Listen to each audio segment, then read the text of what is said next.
Hello everyone and welcome to the next instalment. I think it might be session 4 of Wonder.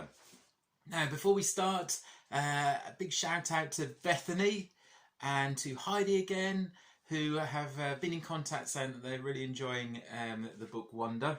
I hope you're enjoying it as well. Even if you're just listening to the story, it's a fantastic story. But do try and have a go at answering some of the comprehension questions because it will keep your brain ticking over. Before I start, I don't know about you, but when I watch YouTube videos, I'm always curious about things that I see behind me, behind the person in the video. Now, I'm actually in my little study at the moment. It's a bit untidy, as you might know from me. But one of the things that I have in my study is this. Now, this is He-Man and Battle Cat. Okay, I kept him for quite a long time, from when I was about 8 years old. So, to children out there, to you guys, keep some of your toys, put them up in the loft, because you never know when you want to put them up on display again, and you never know how much money they're going to be in the future as well. So, Battle Cat and He-Man are going to help me with my guided reading lesson today. So I'll put them down there. So, hello, Power Grade School. Okay, right, here we go. Now, the questions from the last session were: what was August nervous about meeting Mr. Tushman? Yes or no? Well, no, he wasn't, if you remember. And the reason why he wasn't was because he kept remembering what his dad had been saying about how he was called Mr. Tushman, and he'd been joking and making silly remarks about Mr. Tushman. And if you remember in the chapter, it said that he was actually quite giggly before he met Mr. Tushman. Okay, so using evidence, you would find that quote and you would give that example about him being giggly. What is Beecher Prep? And how do you know what it is? Well, Beecher Prep is a school, it's a middle school. We know that because the head teacher is talking about Beecher Prep and he's going to do a tour around the school. It specifically says that. Why did August think Mr. Tushman would have a huge butt? It's because Tush in America and in some countries is a nickname for bottom or bum, which is our nickname for bottom, isn't it, in this country? And obviously he thought it might be to do with the way he looks. Next question was: name 3 things that Mr. Tushman did that showed he treated August normally. Now, this is a really good set of questions. He spoke specifically directly to August, didn't he? He didn't talk over him or didn't talk to his mum and ignore August, so that's one thing. He spoke to him normally and reacted to him normally instead of keeping looking down, which August noticed some people do. And also, did you notice as well that he went to his eye level as well? He actually crouched down to speak to him. Have a little think, because that's what a lot of people who work with children do. They actually get down and speak to children at their eye level. Perhaps your teacher does that to you sometimes, or perhaps you remember a teaching assistant doing that with you in the past when you were little. Next one was: what kind of sneakers did Mr. Tushman have? What are sneakers? Well, sneakers are trainers, and he had red Adidas ones, I think they were. August didn't know what an elective is. What do you think an elective is, and how do you know? Right, I think an elective is a subject to study, and the reason I think this is because he referred to science being an elective, didn't he? Okay, so they are the answers to the questions. I hope you got some of those right. Now on to the next bit. This chapter is called Nice Mrs Garcia. We followed Mr. Tushman down a few hallways. There weren't a lot of people around, and the few people who were there didn't seem to notice me at all. Though that may have been because they didn't see me. I sort of hid behind Mum as I walked. I know that sounds kind of babyish of me, but I wasn't feeling very brave right then. We ended up in a small room with the words "Office of the Middle School Director" on the door. Inside there was a desk with a nice seeming lady sitting behind it. "This is Mrs Garcia," said Mr Tushman, and the lady smiled at Mum and took off her glasses and got up out of her chair. My mother shook her hand and said, "Isabel Pullman, nice to meet you." "And this is August," Mr Tushman said. Mum kind of stepped to the side a bit, so I'd have to move forward. Then that thing happened that I've seen happen a million times before. When I looked up at her, Mrs Garcia's eyes dropped for a second.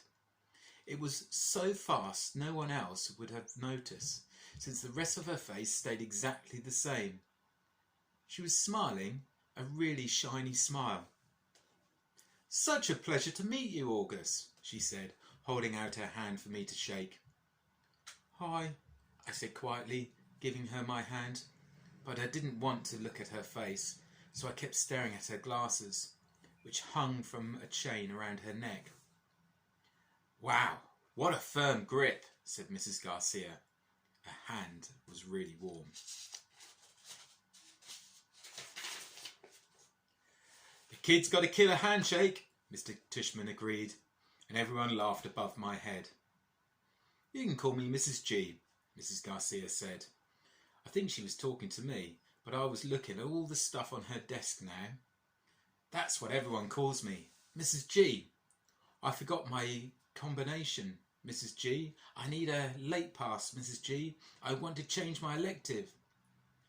"Mrs G's actually the one who runs the place," said Mr Tushman, which again made all the grown-ups laugh. "I'm here every morning by 7:30, Mrs Garcia continued, still looking at me while I stared at her brown sandals with small purple flowers on the buckles. "So if you need anything, August, I'm the one to ask. And you can ask me anything." "Okay," I mumbled. "Oh, look at that cute baby," Mum said, pointing at one of the photographs on Mrs Garcia's bulletin board. "Is he yours?" "Oh, no, my goodness," said Mrs Garcia, smiling a big smile now that was totally different from her shiny smile. "You've just made my day. He's my grandson." "Oh, what a cutie," said Mum, shaking her head. "How old?" "In that picture, he's 5 months, I think. But he's big now, almost 8 years old." "Wow," said Mum, nodding and smiling. "Well, he is absolutely beautiful." "Thank you," said Mrs Garcia, nodding like she was about to say something else about her grandson. But then all of a sudden her smile got a little smaller. "We're all going to take very good care of you, August," she said to Mum. And I saw her give Mum's hand a little squeeze. I looked at Mum's face, and that's when I realised she was just as nervous as I was. I guess I liked Mrs Garcia when she wasn't wearing her shiny smile. Okay, questions on that. First of all, did you notice how the author puts quite a lot of description throughout his chapters? He describes even the smallest things. For example, what is August thinking about when certain things happens? He also describes certain things as well, the way somebody's hand feels, and he describes how people's faces are, how they smile and how they look and so on. I think that is a really good thing that good writers do. Can you think, why do good writers add those little bits of description? Does it help the story in some way? Can you tell me why? Have a little think. Why does this author add those little bits of description, and how does it help the story? Have a little think. Remember to answer, I think because, and then for example. Okay, that's question 1. Second question. I really loved it how the author described Mrs Garcia's smile as shiny smile. What do you think the author means by a shiny smile? Is it a good thing or a not so good thing?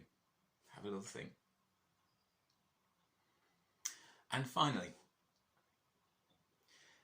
do you think August really does like Mrs Garcia? Or not? What do you think? Okay, that's the end for that session. It was just one chapter today. I'll put out another chapter either later today or tomorrow.